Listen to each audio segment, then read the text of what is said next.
This episode of the Northern Miner Podcast is brought to you by Revival Gold and their Bear Track Arnett Gold Project in Idaho. If you want to learn more about Revival Gold, you can find them at revival-gold.com, and you can find them on the TSX Venture Exchange at RVG and on the over-the-counter markets at RVLGF.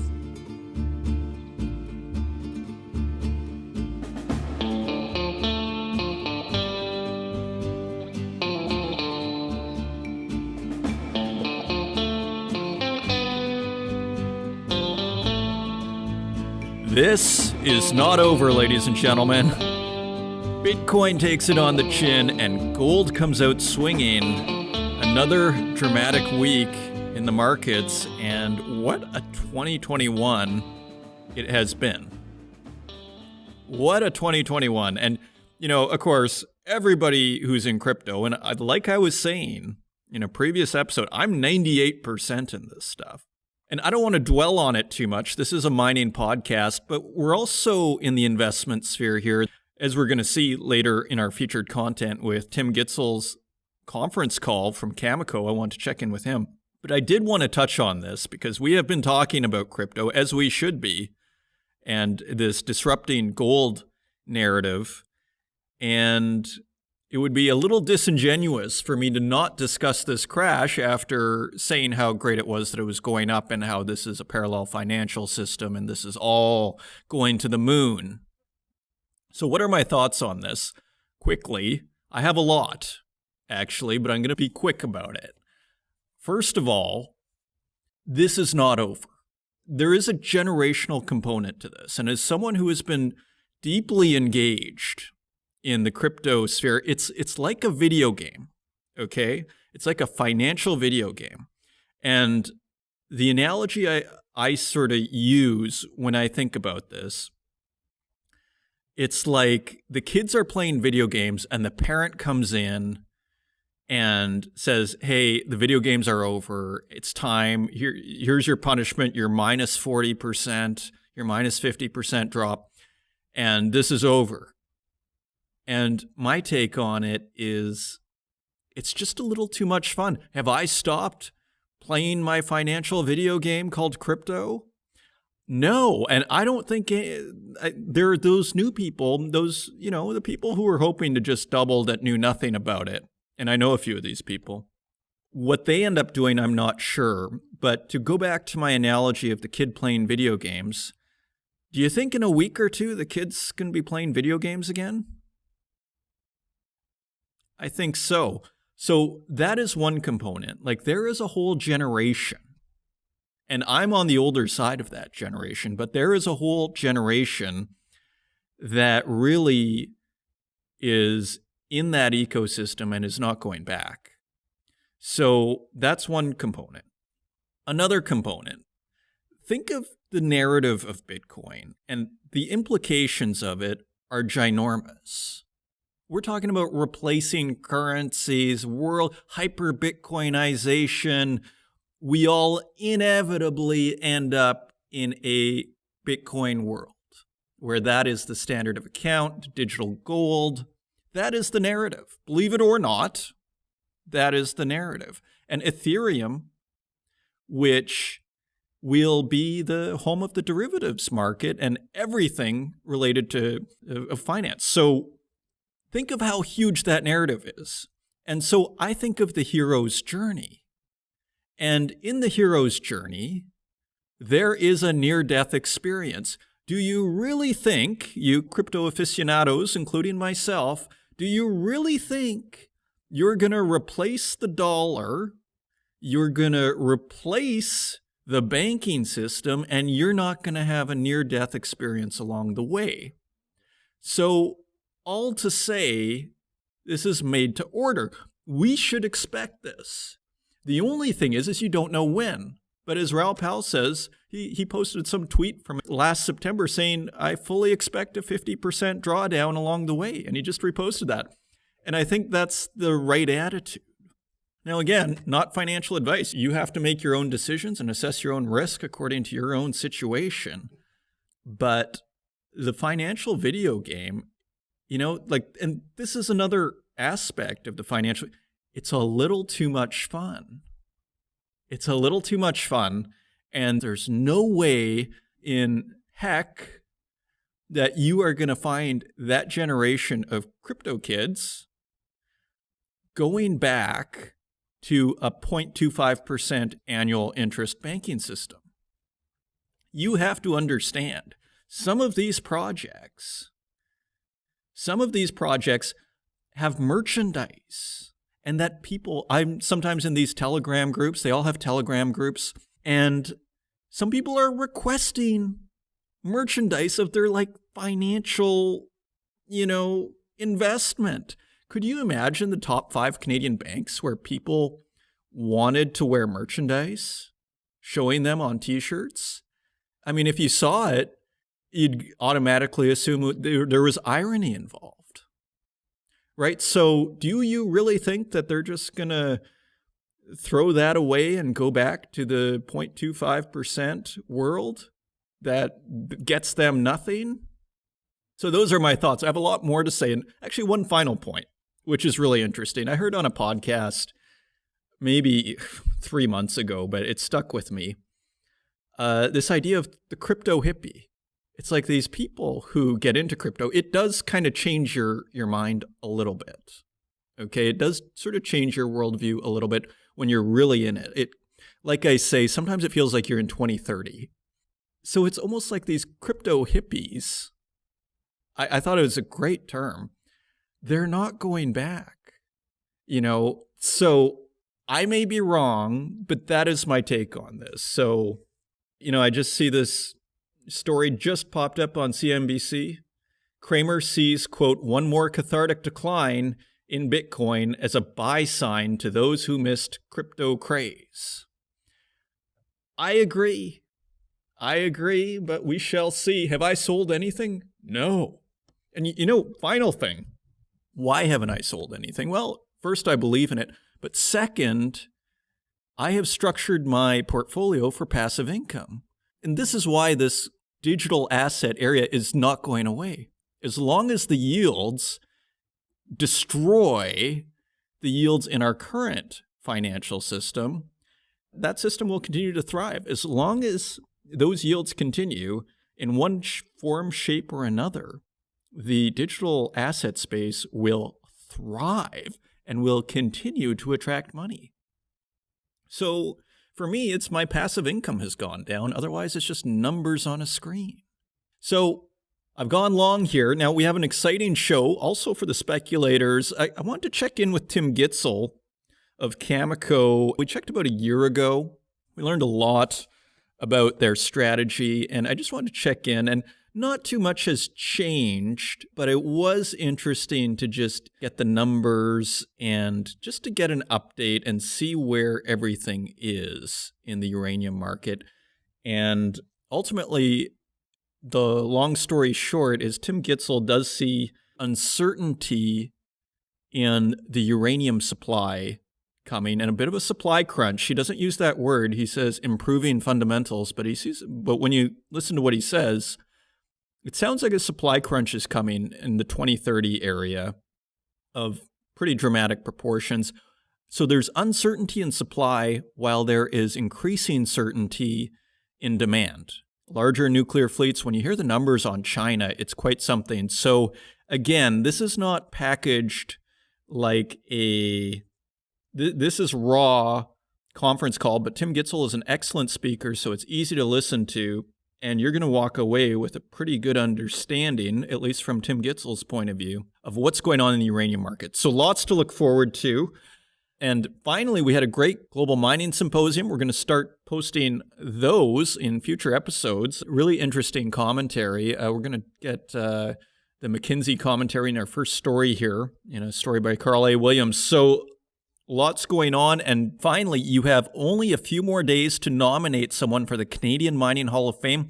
The deadline is June 1st, 2021. Just go to mininghalloffame.ca/nominate. So only a few more days left on that. With that, if you want to find us online, you can find us on northernminer.com. You can find us on Twitter @northernminer. You can find us on Instagram @thenorthernminer. You can find us on Facebook, LinkedIn, and YouTube, where we also host these podcasts, and wherever podcasts are available, including Spotify, Stitcher, SoundCloud, and Apple Podcasts. And with that, let's turn to the news. And turning to the website, we have a report on the Global Mining Symposium by Carl A. Williams. Demand for nickel in EV batteries could lead to supply shortage in the next couple of years. And this is according to McKinsey's Ken Hoffman, who spoke at the Global Mining Symposium. And it looks like this is mostly attributed to electric vehicles. The growing market for electric vehicles is likely to see increased pressure for nickel, a critical component for nickel manganese cobalt batteries used in EVs, according to Ken Hoffman, senior expert at McKinsey's Basic Materials Institute. In an interview with Frick Ells, executive editor of Mining.com, Hoffman said that the sales of EVs reached over 3 million units last year, up from around 22,000 a decade ago. Quote, if it weren't for a shortage of microchips in 2021, you'd probably be looking at 6 to 7 million EVs sold by the end of this year. You know, the speed with which EVs are being adopted, it's something that Kathy Wood was saying from ARK Investments. If memory serves, this is something that she's been saying, that this is going to happen way faster than has been projected, and this seems to bear that out a little bit. Let's continue. Last year, EV batteries consumed around 200,000 tons of nickel, with over 300,000 tons expected this year. Quote, currently about 20 to 25% of global nickel production is going into EVs as Class 1 products. Again, EVs are electric vehicles. With nickel content greater than 99.8%, Class 1 products provide the purity required for NMC batteries. Class 2 products, which contain less than 99.8% nickel, are used to make stainless steel and alloys. And if we scroll down a bit, Hoffman continues, quote, if prices increased by $10,000 to $15,000 per ton, you're looking at about a 20 to 30% increase in the cost of a battery. End quote. Hoffman's single biggest fear for the EV battery market is that nickel prices will go so high that battery manufacturers will look for substitutes and move to other materials. Then the nickel market will, quote, do what it has always done, which is to go through a huge boom followed by a big bust, end quote. Now, this is also a theme we've been seeing, which is this idea that high commodity prices could slow down a transition to the electric grid away from fossil fuels. And if we scroll down a bit more, this is another issue, which I was bringing up in my panel with Anthony Milowski of Nickel 28. And so Hoffman noted that China and other countries like the United Arab Emirates are investing heavily in Indonesia to ensure reliable supplies of nickel. The problem for the West, however, is there is a lack of smelters outside Indonesia. Quote, finding mines is a lot easier than having to put the US $1 to $2 billion needed to build a smelter, end quote, Hoffman said. Now, I just endlessly don't understand why we can't put $2 billion into a smelter. Like, I see billions being thrown around here, there, and everywhere, in fact, trillions. And we can't put together $2 billion between public and private resources for a nickel smelter? I keep asking these kind of questions, and I don't get an answer. I don't understand. Continuing on, Hoffman believes that the European Union and the US should put the billions they've pledged for the EV industry into building smelters and refineries. It seems glaringly obvious. He noted, for example, this is Hoffman, that Tesla and Volkswagen are looking to source nickel powder, but current world production is only 30 to 40,000 tons per year. Quote, if suddenly you need 500,000 tons of nickel powder, where's it going to come from? Who's going to make it, and where's it going to be refined? End quote. So again, Canada is a leader in mining, supposedly. But now we have to rely on Indonesia to get a smelter to refine our nickel? So I'm just sort of speechless on this stuff.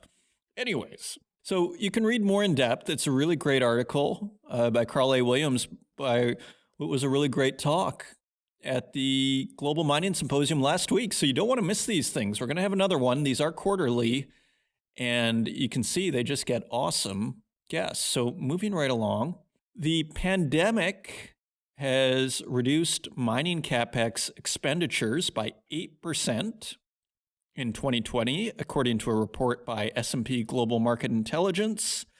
And this is by our new reporter, Henry Lazenby, who's writing great macro big picture articles that I love to read on this podcast. New research by S&P Global Market Intelligence has found that among more than 400 mining companies examined, actual capital expenditures fell 8% in 2020 as regional lockdowns forced work stoppages and placed global supply chains under unprecedented stress. At the beginning of 2020, the Miners Group was forecasting capex of $162 million, a 9% year-on-year increase on 2019.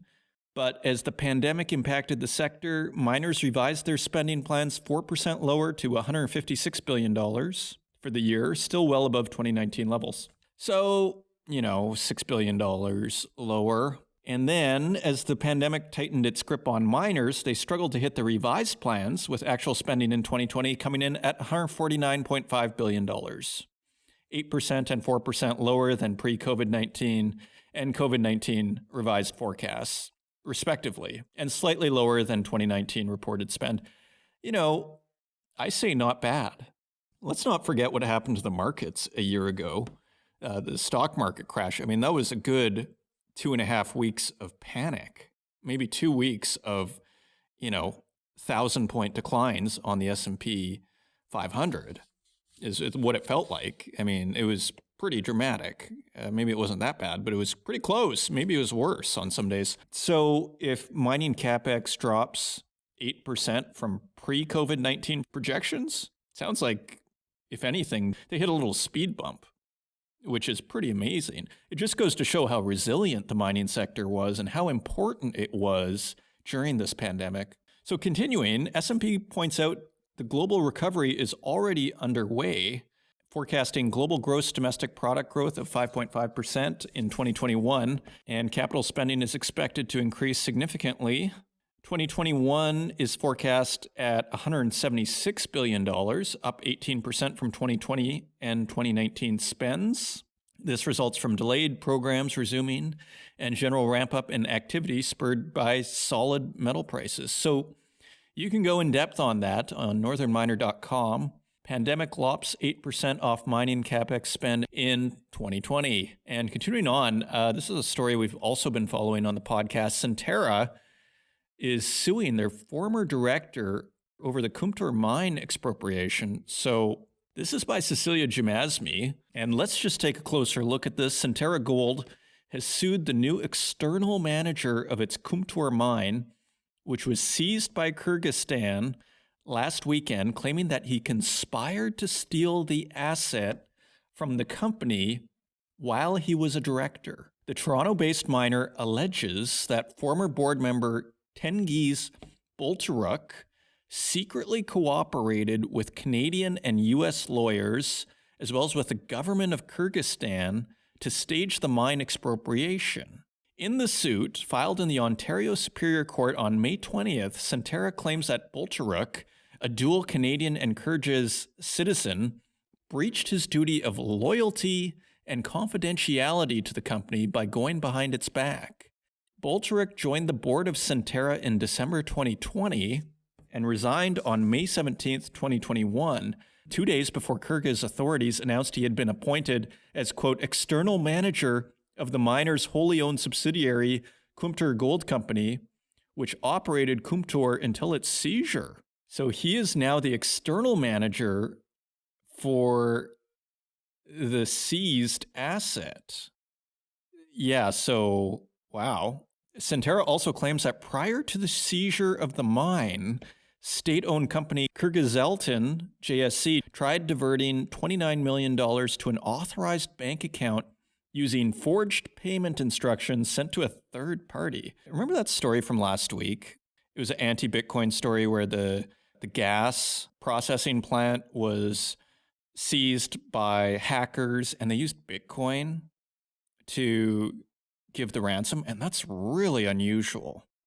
Usually you would use Monero, which is a privacy coin that's hard to trace, if not impossible. Whereas Bitcoin is super traceable. So that whole story was bizarre, like that they would be that clueless as to what they're asking for. Anyway, continuing on here.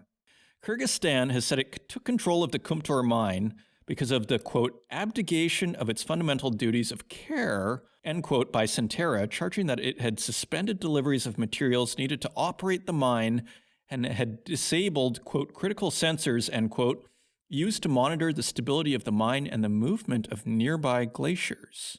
And Centerra CEO Scott Perry said in a statement, quote, we can assure our shareholders that we are pursuing all available avenues to us in connection with recent events, including against any persons who violate their obligation to Centerra and its shareholders.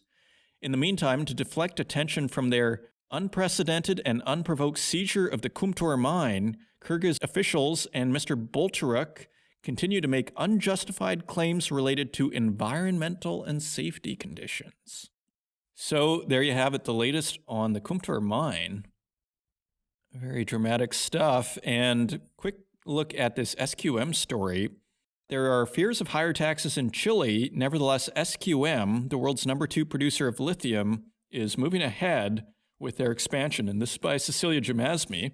So, I mean, what are they going to do? Are they just going to close down their shop at the first threat of higher taxes? As the market is growing faster than expected, the company said it will fast-track existing expansion plans in Chile's lithium-rich Atacama salt flat. Now, this kind of relates, interestingly, to that earlier story we had on our opening story on EV batteries. We have a quote by CEO Ricardo Ramos, and this is from the Q1 conference call. Quote, we saw strong demand growth for electric vehicles during the first quarter, more than double compared to last year, making us believe that annual demand for lithium chemicals could grow more than 30%. So again, this electric vehicle thing is really taking off from the sounds of it. So SQM is pushing forward. Just wanted to touch on that. And finally, Glencore leads miners group in cobalt blockchain pilot. So again, another electric vehicle related story with cobalt. And this is also by Cecilia Jamasmi. Mining.com, mining and commodities trader Glencore has joined forces with battery material supplier Umicore and major miners to trace the cobalt they produce using blockchain technology. The group, which includes Eurasian Resources Group and China Molybdenum, are piloting Resource, a solution to track responsibly produced cobalt from mine to electric car. Tested in real operating conditions from upstream cobalt production facilities in the DRC, Democratic Republic of Congo, to downstream electric vehicle production sites, the pilot will run until the end of 2021, with the rollout of the final solution expected in 2022. You know, I like it when projects like this move fast. I would consider that pretty fast. We're going to be done by the end of the year, and we're going to roll it out in 2022. We don't need to take 4 years to do this. Glencore CEO Ivan Glasenberg noted that while blockchain offers unprecedented ability to trace commodities in the supply chain, it is not enough on its own. Quote, it must be part of a wider industry effort to bring improvements to the entire cobalt supply chain, end quote. And this is only one of a few different blockchain initiatives. A handful of companies in the mining industry have explored the use of blockchain in the past 2 years. The world's number 1 diamond producer by value, De Beers, has launched its Tracer platform, which allows tracing gemstones through the entire value chain from mine to buyer. Remember that story from a couple of months ago where Chinese buyers would prefer ESG diamonds over just any diamond, ESG, authenticated diamonds, for lack of better words, over just non-ESG friendly diamonds. And remember what Robert Friedland said about how there will be a premium placed on your copper that you mine if you can prove that it is ESG friendly. So see, all these dots are starting to connect here. Automaker Ford partnered up in 2019 with IBM, South Korea battery maker LG Chem, and China's largest cobalt producer, Huayu Cobalt, to trace cobalt on a simulated sourcing scenario. And finally, The pilot comes as the European Commission is considering mandatory requirements covering the use of responsibly sourced materials in EV batteries. By 2030, EU economies need to secure more than 64,000 tons of ethically sourced cobalt beyond existing supply chain constraints, a volume of metal worth about $3.2 billion at current prices to fuel the transition to electric vehicles. The run on the metal's price is prompting mining companies to seek new reserves from Australia to the deep sea. And that's a whole other issue. We had a great interview with Deep Green CEO who is mining these nodules at the bottom of the sea. He also, like Cameco, as we're going to see, is positioning himself as an environmentally friendly company. So all very interesting stuff. And so those are your news stories. Now let's take a look at metal prices.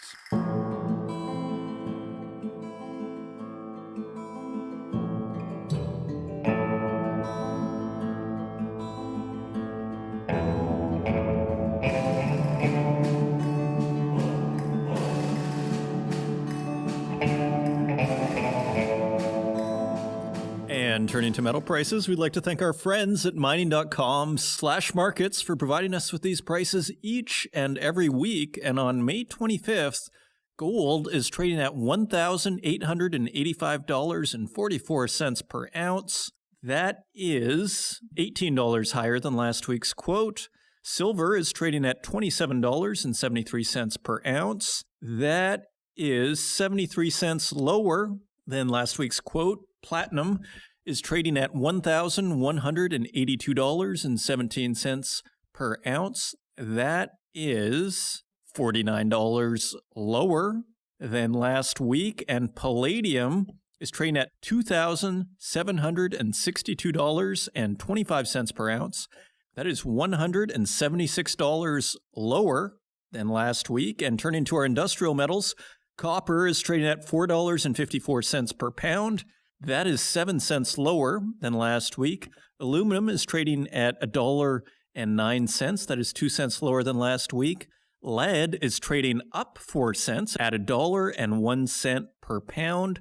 Nickel is trading lower at $7.73 per pound. That is 16 cents lower. And tin is trading at $14.68 per pound. That is 54 cents higher than last week. And cobalt is trading 22 cents lower at $19.78 per pound. And finally, zinc is trading at $1.35 per pound. That is 2 cents higher than last week. So what do we see? Gold is higher, whereas the rest of the precious metals are lower. I almost feel like gold moving higher is actually a direct response to the Bitcoin trade. As JP Morgan was saying in an article, I'm not sure if we referenced that, but they said people are moving from Bitcoin to gold a little bit, so it's funny how sentiment changes. Other than that, it's almost all slightly lower, except for tin, lead, and zinc. So not too much happening. A bit of a consolidation, taking a bit of a break, no crashes. Gold is really the story here. And it's going to be interesting to see if it can keep its momentum. It has been moving pretty steadily higher over the last 8 weeks. So it has the wind in its sails. And those are your metal prices. And coming up, we have Tim Gitzel, President and CEO of Cameco Corporation, based out of Saskatchewan, my home province.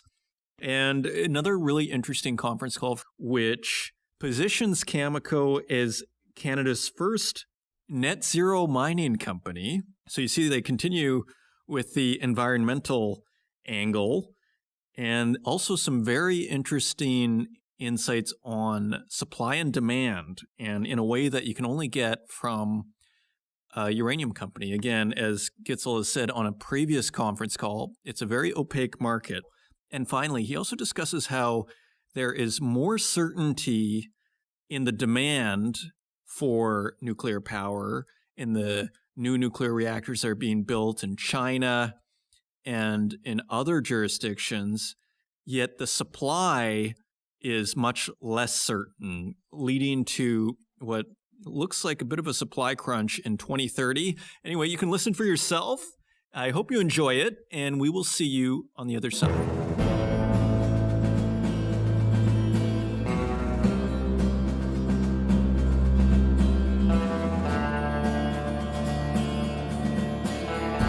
Thank you, Rochelle, and welcome to everyone on the call today. We appreciate you taking the time to join us. I hope you and your families are doing well. Last quarter, I talked to you about our excitement for the future of our industry and about the opportunity for nuclear power to play a pivotal role in the transition to a net zero carbon economy through both traditional and non-traditional uses. I also talked about the excitement we have for the role that Cameco can play in that future as we execute on our Tier 1 strategy, which includes production discipline, marketing discipline, and conservative balance sheet management. I have to say that over the course of the last few months, there has been nothing to dampen our enthusiasm, and in fact, there have been a number of developments that continue to support our optimism. I'll get into those in a bit, but I'm going to provide a recap of what I said were the three main drivers for our optimism. First, demand for nuclear power is becoming more certain as the megatrend of increasing electrification while phasing out carbon-intensive sources of energy continues to take hold around the globe. Second, uranium supply is becoming less certain as years of persistently low prices have led to planned production curtailments, lack of investment, the end of reserve life for some mines, shrinking secondary supplies, and trade policy issues. And finally, that our long-term strategy positions us very well to sustainably deliver long-term value. Let's start with the macro view, the fundamentals for energy. As I said previously, we are seeing today a megatrend focused on increasing electrification, while at the same time achieving massive decarbonization goals. This megatrend has led to a mega challenge. That challenge being threefold. First, to bring safe, clean, and reliable baseload electricity to about 1/3 of the population who currently have no access or limited access to electricity. Second, to clean up and replace our existing sources of electricity with a safe, clean, reliable, affordable, and carbon-free option. And finally, to transition away from the current use of thermal sources of energy for things like transportation and heating. This mega challenge of increasing electrification is occurring precisely while countries and companies around the world are fixated on reducing their carbon footprint. Many have announced net zero carbon targets, and many more are expected to follow. Country after country is recognizing that in a world where 85% of our electricity still comes from fossil fuel sources, there's no clear pathway to sustainably achieve both electrification and decarbonization without nuclear in the toolbox. As I noted earlier, over the last few months, there's been further support for nuclear's role in the clean energy transition. In Europe, we've seen nuclear move another step closer to being included in the EU Sustainable Finance Taxonomy. A rigorous, scientific, full life cycle assessment from the Joint Research Center concluded that there are no scientific arguments supporting the exclusion of nuclear energy from the taxonomy. The European Commission then proposed a supplement to current legislation that, if passed, will confirm nuclear as sustainable. In addition, in France, the French Nuclear Safety Authority granted a 10-year extension to the operating lives of 32 of EDF's nuclear power plants. Conservatively, this could equate to at least 100 million pounds of additional uranium demand not previously accounted for. Over in China, the Nuclear Energy Association confirmed that the country's 14th five-year plan targets 70 gigawatts of nuclear power operating by 2025, an increase of approximately 20 gigawatts from 2020, with another 50 gigawatts under construction. It also indicated China could reach up to 120 gigawatts in operation by 2030 as part of its plan to be carbon neutral by 2060. This would translate into annual consumption of about 60 million pounds of uranium per year. In Russia, Rosatom announced a target of 24 new reactors that will be needed by 2045 to increase Russia's share of nuclear to 25% of the energy mix. This would add another 12 million pounds of annual demand to Russia's requirements. And at the recent Global Leaders Summit on Climate hosted by the United States, aggressive plans to reduce carbon emissions and achieve net zero carbon goals over the next 30 years were discussed, and many commitments were made. For example, in the U.S., where nuclear energy is increasingly recognized as a major source of carbon-free scalable energy, the President announced a goal to cut up to 52% of U.S. greenhouse gas emissions by 2030, leveraging existing nuclear energy and advanced reactor technology in its clean energy initiatives. And he's promised to make the electricity system fossil fuel-free by 2035. Japan has revealed plans to cut carbon emissions 46% from 2013 levels by 2030, maintaining its target for nuclear to provide 20 to 22% of its generating capacity. Furthermore, we're seeing momentum building for non-traditional commercial uses of nuclear power, such as the development of small modular reactors and advanced reactors. Nuclear is also the only low-carbon source that can produce heat that, along with its traditional uses, can be used to produce clean hydrogen and fresh water. We're also seeing company after company announce net zero carbon targets. They recognize there is increasing scrutiny on their environmental performance. Investors are beginning to price climate-related risk into their capital allocation decisions. Investors are not only looking to invest in those companies that can demonstrate improved environmental performance, they will look for those companies that are positioned to do it profitably and sustainably. Unlike in the past, companies will be accountable for where the energy to fuel their operations comes from. We like to think of it as electron accountability. And they'll have to make decisions that are economically sound to attract investment. When you look at levelized costs of nuclear compared to other low-carbon sources, nuclear energy is that solution. It's the most cost-effective way to provide low-carbon, dispatchable, 24/7 electricity. So the outlook for nuclear is very bright. Increasing demand for nuclear means increasing demand for uranium, which brings us to the second factor that I said is driving our growing optimism.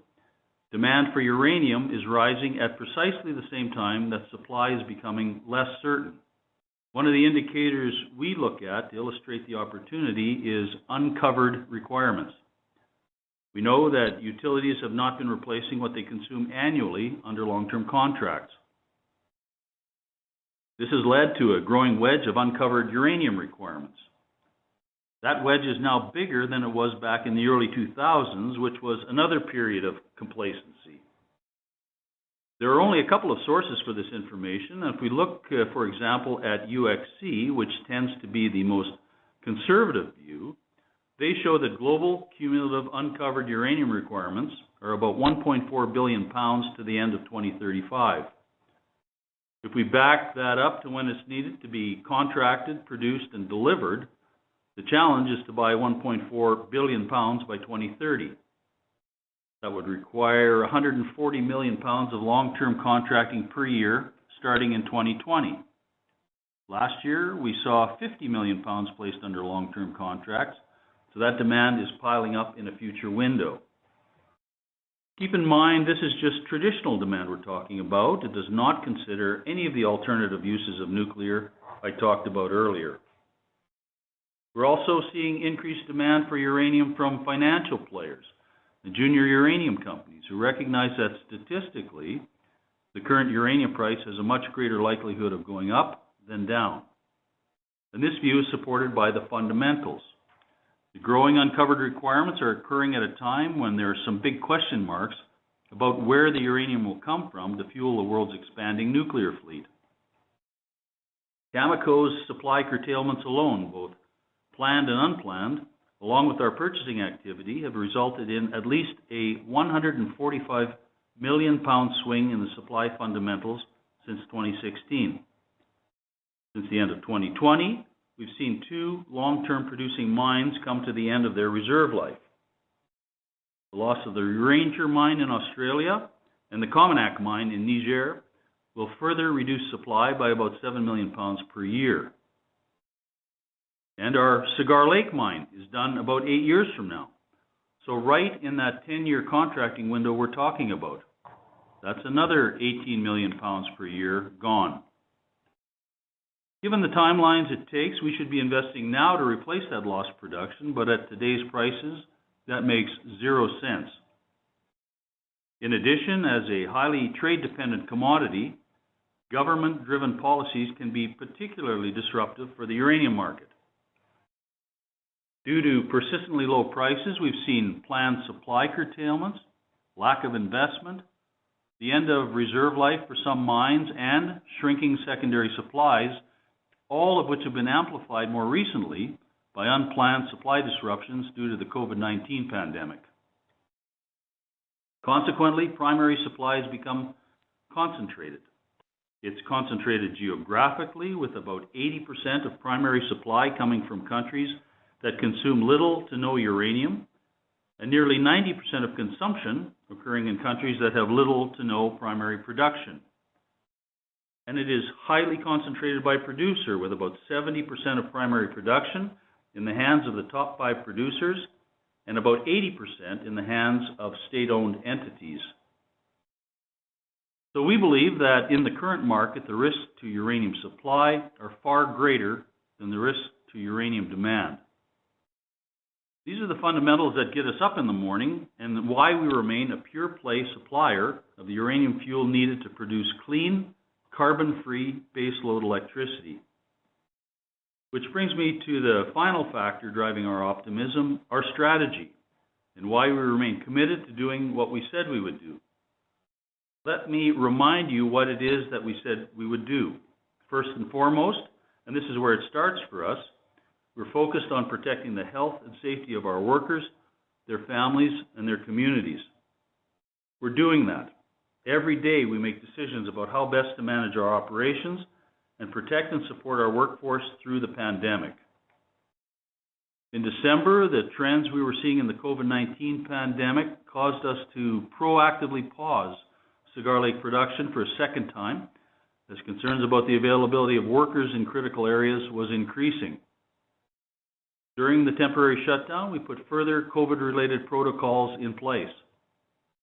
Combined with our on-site testing facility and the vaccine rollout in the province, we had the confidence to restart the mine in April, with greater certainty that the mine will be able to operate safely and sustainably. We will continue to monitor the situation in our communities, and we'll have regular dialogue with public health authorities.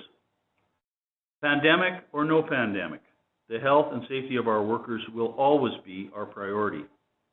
We will not hesitate to take further action if we feel our ability to operate safely is compromised. Second, apart from the COVID-19 disruptions to our operations, we have not wavered from the execution of our strategy. There are 3 fronts on which we are executing our strategy: operational, marketing, and financial. On the operational side, we have implemented our planned supply discipline, cutting production well below our delivery commitments. This includes the curtailment of production at Rabbit Lake, our U.S. assets, and of course at the McArthur River Key Lake operation. As I said earlier, these actions have left a lot of pounds in the ground and kept them off the market. Consequently, we've been purchasing material on the spot market to meet our committed deliveries. In addition, we've shown sales discipline, sticking to our value strategy. We've been strategically patient. We take a portfolio approach to building our contract book, and much like building an investment portfolio, it's a balanced approach that manages risk and return. We like to layer in contracts where appropriate.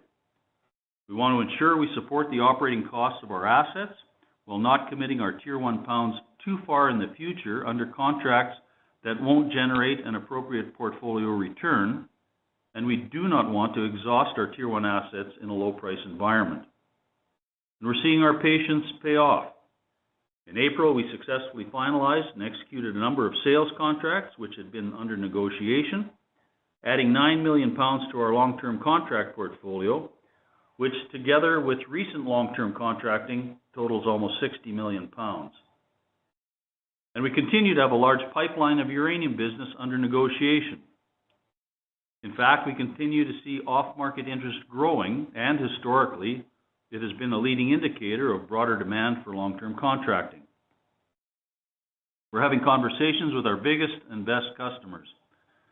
These customers recognize the long-term fundamentals. They want access to long-lived, Tier 1 productive capacity from commercial suppliers who have a proven operating track record. They understand that from a security of supply perspective, today's prices do not reflect production economics. They recognize the first-mover advantage gained from securing their future access to our Tier 1 pounds today as opposed to in the future. And we have some competitive advantages. We have significant idle Tier 1 capacity that is fully licensed and fully permitted that will be among the first pounds to meet the growing demand in the market. We're an independent commercial supplier and provide our customers supply diversity from state-owned enterprises. With substantial Canadian productive capacity, we can help de-risk their future supply from trade policy exposure. And emerging is the focus on ESG matters, which is great news for us. At Cameco, serving the interests of our stakeholders has always been at the heart of what we do, long before there was a focus on ESG issues, because it's the right thing to do, and we recognize the significant business value it adds. Our board, our employees, contractors, communities, suppliers, customers, governments, and our providers of capital expect us to manage this company in a long-term, sustainable fashion. We're very proud of our over 30-year commitment to protect, engage, and support development of our people and their communities, and to protect the environment. The uranium fuel we supply plays a significant role in contributing to greenhouse gas mitigation efforts in Canada and abroad. In Canada alone, this uranium fuel provides greater than 30% of the province of Ontario's electricity every year, avoiding more than 5 million tons of carbon dioxide from being emitted. Considering only the Canadian emissions avoided resulting from the use of nuclear power in Ontario, we like to think of ourselves as Canada's first net zero mining company. So we are well positioned to meet our customer needs. And finally, on the financial side, we've been very deliberate in shoring up our balance sheet. At the end of the first quarter, we had negative net debt with $1 billion in cash and a $1 billion undrawn credit facility. As such, we have the financial capacity to self-manage risk and maintain our strategic resolve. Before I move on from the strength of our balance sheet, I do want to address what the Supreme Court of Canada decision means for us. First and foremost, it means that this dispute is fully and finally resolved for 2003, 2005, and 2006, and that Cameco's marketing structure and behavior through this period were in full compliance with the Income Tax Act.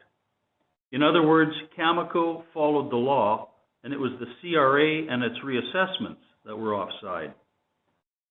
And as stated many times with this decision, we believe CRA should move quickly to resolve all subsequent years and return to us the $303 million of cash they are holding and release the $482 million in letters of credit that are tied up as security for all years. While this dispute's been before the courts, we've been accused of not paying our fair share of taxes. Now that this matter is no longer before the courts, it gives me great satisfaction to know that the court system in Canada has unequivocally confirmed that we did pay our fair share of taxes. But there are elements of this that are not fair. It's not fair that we have to continue to wait for an indeterminate period for the CRA to make the decision to return our cash and credit capacity. And it's not fair to see Cameco disparaged in the recent federal budget document as engaging in inappropriate profit shifting in light of what various court judgments actually say. Cameco has contributed to the health and safety of individuals around the world. We participated in the Megatons to Megawatts program that saw the dismantling of more than 20,000 nuclear weapons. converting 500 metric tons of highly enriched uranium into low-enriched uranium for use as fuel in nuclear reactors. And we're proud to be part of the venture that makes Canada the world's leading supplier of cobalt-60 for medical applications and other gamma technologies, demonstrating the tremendous benefits the nuclear industry delivers to Canadians and others around the world. Cameco has contributed millions of dollars for community and infrastructure projects in northern Saskatchewan, including schools, housing, recreation facilities. Since 2009, we've invested nearly $10.5 million in support of infrastructure improvement projects in local communities, which have been targeted at youth, health and wellness, including mental health, education and literacy, and community development. We're a leading industrial employer of Indigenous peoples in Canada, providing well-paying jobs in northern Saskatchewan for over 30 years. We've helped establish and grow businesses in northern Saskatchewan by procuring almost $4 billion in services since 2004. We've reinvested billions of dollars in Canada, building mines and mills and filling voids in programs for some communities. So we take great exception to any claim that what we have done is in any way unfair when it is in accordance with the law. The facts show that Canada has benefited greatly from the profits we have generated, and this distraction should be resolved immediately. Setting this issue to the side, I'm happy to say that we're performing well on all three strategic fronts. However, there are costs to our strategic decisions, which are reflected in our financial results. But the good news is, this does not represent the run rate of our business, and we expect much better days ahead once we return to a Tier 1 cost structure. We're taking the steps today and incurring the costs we expect will allow us to restart our Tier 1 assets with more flexibility in the production rate, to eliminate the care and maintenance costs incurred while our Tier 1 production is suspended, and to benefit from the very favorable life of mine economics they provide. We're confident in our ability to transition through this period and capture demand that will provide leverage to higher prices. And we have concluded that we have the right vision, strategy, and values to deliver long-term sustainable value. Our vision, which is to energize a clean air world, recognizes that we have an important role to play in enabling the vast reductions in greenhouse gas emissions required to achieve a resilient, net zero carbon economy. As we seek to achieve our vision, we're committed to doing it in a manner that reflects our values. Those values have not changed. They have always guided our actions, and they place a priority on safety in the environment, on building and supporting a flexible, skilled, stable, and diverse workforce, on behaving with integrity and leading by example, on promoting equality and acting to eliminate racism wherever it exists, and on pursuing excellence in all that we do and inspiring others to do the same. Our decisions are deliberate. We are a responsible, commercially motivated supplier with a diversified portfolio of assets, including a Tier 1 production portfolio that is among the best in the world.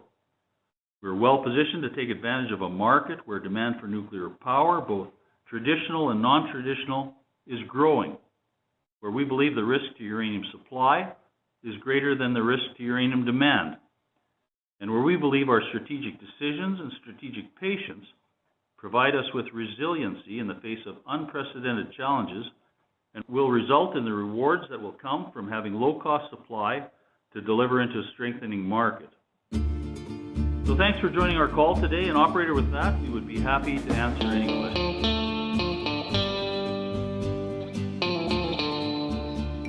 You know, that tax dispute, it makes you wonder, does someone at the CRA not like Cameco?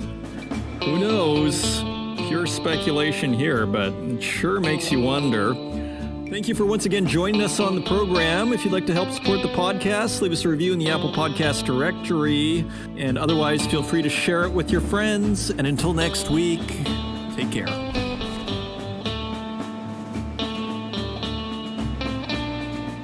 This episode of the Northern Miner Podcast is brought to you by Revival Gold and their Bear Track Arnett Gold Project in Idaho. If you want to learn more about Revival Gold, you can find them at revival-gold.com, and you can find them on the TSX Venture Exchange at RVG and on the over-the-counter markets at RVLGF.